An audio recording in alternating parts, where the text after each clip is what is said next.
Hello नमस्ते। आजची आपली recipe आहे ओल्या नारळाची बर्फी। सगळ्यांनाच माहिती आहे की रक्षाबंधन जवळ येते आणि बरीच जण तर नारळाची बर्फी घरी बनवतातच, पण प्रमाण बरंच इकडे मागे पुढे होतं आणि त्यामुळे बर्फी छान बनत नाही। तर अचूक प्रमाण मी सांगून छान घरच्या घरी कशी आपण बर्फी बनवता येईल ते बघणार आहोत। तर चला तर मग रेसिपीला सुरुवात करूया। त्यासाठी आपण इथे 2 ओले नारळाचा कीस घेतलेला आहे।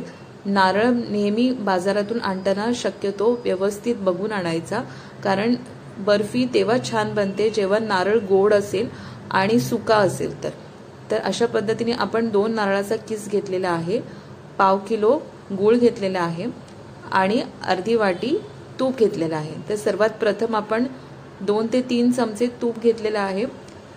त्यावरती आपण ओला नारळाचा कीस 3 ते 4 मिनिटं मंद आचेवरती परतून घेणार आहोत। हे करताना अजिबात खोबऱ्याचा रंग बदलता कामा नाही। ते छान परतून झाल्यानंतर आपल्याला पाव किलो किसलेला गूळ टाकायचा आहे, किंवा इथे पावडर घेत असाल गुळाची तर 1 वाटी भरून आपल्याला ती पावडर टाकायची आहे।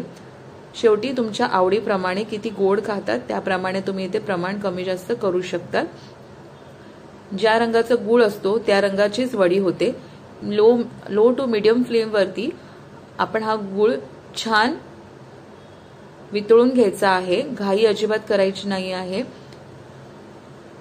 छान वितळला की तो हळूहळू रस पूर्ण नारळामध्ये शोषून घेतला की त्याची वडी खूप छान पडते शेवटला, म्हणून थोडा वेळ लागेल। थोडा वेळ लागला तरी चालेल, पण लो टू मीडियम फ्लेम वरतीच आपल्याला 5 ते 10 मिनिटं, किमान 5 मिनिटं तरी छान असं परतून घ्यायचं। पूर्णपणे गूळ वितळला, एकजीव झालं सगळं मिश्रण की आपल्याला मध्ये 1 मोठा चमचा वेलची पावडर टाकलेली आहे आणि एकदा छान परत मिक्स करून घ्यायचं आहे हे मिश्रण। या पद्धतीने मिश्रण छान परतून झालं की दुसऱ्या बाजूला आपण एका ताटलीमध्ये थोडी खोलगट ताटली घ्यायची, जेणेकरून आपल्याला आकार देताना वड्यांना खूप सोपं जातं। छान असं तूप चारी बाजूनी छान तूप असं लावून घ्यायचं आहे आपल्याला आणि त्याच्यामध्ये हे मिश्रण ओतायचंय। आता गरम असतानाच तुम्ही केलं की ते सोपं पडतं, कारण वडी थंड झाल्यानंतर आकार घेऊ शकत नाही। त्यामुळे गरम असतानाच असं चमच्याने पसरून घ्यायचं आहे आणि सोप्या पद्धतीने मी सांगायचं म्हटलं तर लाटणं घ्यायचं, त्याला छान तूप लावायचं आणि लाटत जायचं। म्हणून मी सुरुवातीला बोलली की खोलगट ताटली घेतली की ते एक मस्त व्यवस्थित सेट होतं हे मिश्रण। तर या पद्धतीने आपण गरम असताना जसं लाटणं फिरवून या वडी सेट करून घ्यायच्या आहेत।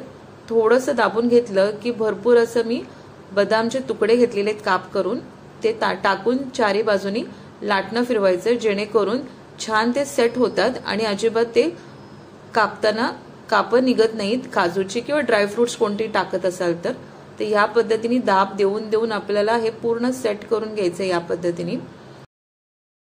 चारी बाजूनी फिरवत फिरवत आपल्याला हे करून घ्यायचं व्यवस्थित एकसारखं। अशा पद्धतीने लाटणं फिरवलं की एकसारख्या वड्या पडतात। व्यवस्थित सेट करून झालं की हे मिश्रण पूर्ण थंड होईपर्यंत थांबायचंय।